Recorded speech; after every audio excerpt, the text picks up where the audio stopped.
Good morning, Mike the MC, bringing another self-care video. Today I'm going to continue with the Catholic Catechism today on number 48, knowing God through His characteristics, how we can really name Him, whether He's the fastest, the shortest, the tallest, slowest, etc. But knowing Him through ways that we come to see the world. But then I'm going to connect another idea of the topic for this video as well, just sharing how not just being single in the Catholic life, but in any life really can be a big help for you, especially if you feel you have a cause to fulfill and you know you got to get that job done.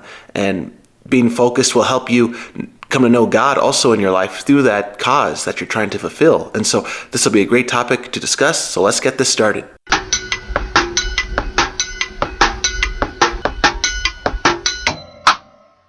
So here's number 48 with respect to knowing God from the Catechism, knowing Him through His characteristics. So we really can name God starting from the manifold perfections of His creatures, which are likenesses of the infinitely perfect God, even if our limited language cannot exhaust the mystery. So that's kind of cool. The idea there that they're sharing from the Catechism, we can name all these characteristics of life, whether it's the most strongest athlete, the smartest person in the planet, or going even further, the deepest part of the ocean, the tallest mountain, how strong is the wind, right? The idea of space and time, right? When we're thinking of all these characteristics, or maybe adjectives, adverbs, as you're thinking, maybe from an English perspective, when we come to say, oh wow, God really is the one behind all those adjectives, adverbs that we really say, wow, that is pretty. That's ugly, or that's short, that's tall, etc. But when you think about it, they all come back to God, all these descriptive words. And then you can say, as it's saying from the Catechism, you can never exhaust that idea of the fastest, the shortest, etc. Because if you really were to name God, could you technically say that you see Him right here in front of you in the moment? Because the Catechism is saying, if you were to name Him in that way, that's like, oh, okay, then the mystery's up, the gig's up. Okay, then what's the point of life? But the thing is, living in His reality, His world, living in His beauty. Like behind me, you see that there's a desert, sand, a blue sky right behind me, right? I mean, you could see it in different parts of life, buildings, even doorways. Who created the idea of a closed door, an open gateway? Looking at the world from that perspective of the characteristics, you start to see, wow, okay, living in His world, His reality, the fact that I'm doing even a video, now that we're communicating in different ways across the world, it's like, okay, what more do you have, Lord? What more is there to discover? And the answer to that is, it's infinite. It really is infinite.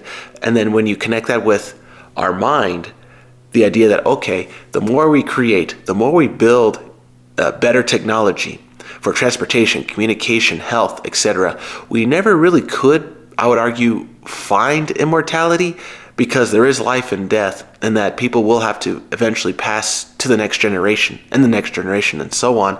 But I would argue that the beauty of remembering everybody throughout all that time, the efforts that we've made to help humanity, connecting that with the human mind, that is God inspiring us to help people along the way. And that connects to what I'm trying to argue in this other point of the video with the cause. And now it's come to mind as I've been watching other YouTubers, other people on the channels, etc., that, all right, people will say, oh, well, why get married, or why go into a religious life? I mean, don't those institutions have good and bad within them? Don't they have some things to consider? Well, yeah, of course, every part of life has good and bad. But then in the Catholic perspective, we also have the third option, which is the single life, the chaste life. And honestly, it's not a bad option to consider as well, where in this world, we're trying to figure things out still in the fact that, okay, you get a degree, you get a career, etc. Now you're trying to figure things out. Do you get married? Do you not get married? Do you go to be a priest, a nun, etc.? And then I think you can apply this with anyone in any part of religion and faith. If you were to be in the single life, right, and people are wondering, oh my, I'm not married yet, or I'm not a priest or a nun, like, what am I going to be? What are people going to say? I'll say, don't worry. Your life, you yourself are beautiful, no matter where you're at. And I would argue further that by being yourself, being single, doing what you got to do with respect to your career, the choices you've made, you are pushing forward, knowing you're doing what's best for you. And you could say, I would argue further, if, for example, say you want to build a business, you want to get people on your team. Okay, you got to know who to hire. You got to know who you want on that team. And sometimes being the captain of your own ship, as the captain, you got to make sure that everyone's on the same page. And I would argue further, it's better to be single than live with the crowd and not get heard or not get the respect or the direction that you know you want to go.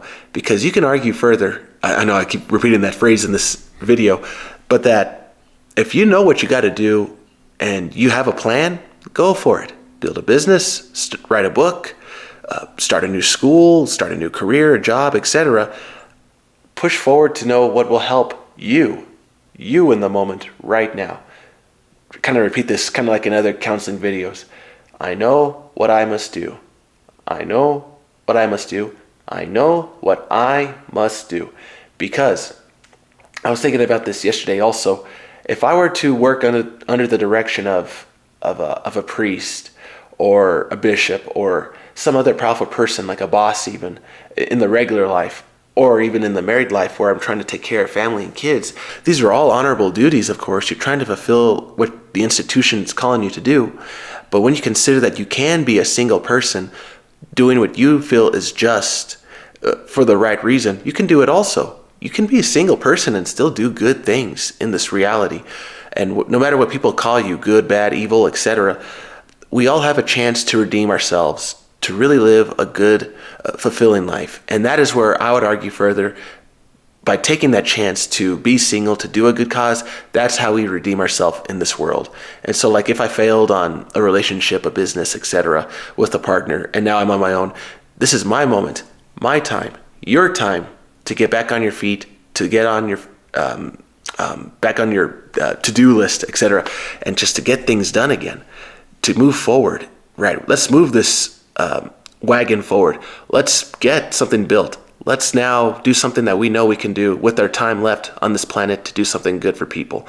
We can do this, and we know that God is with us in all those characteristics, helping us, and we inspire people through those characteristics.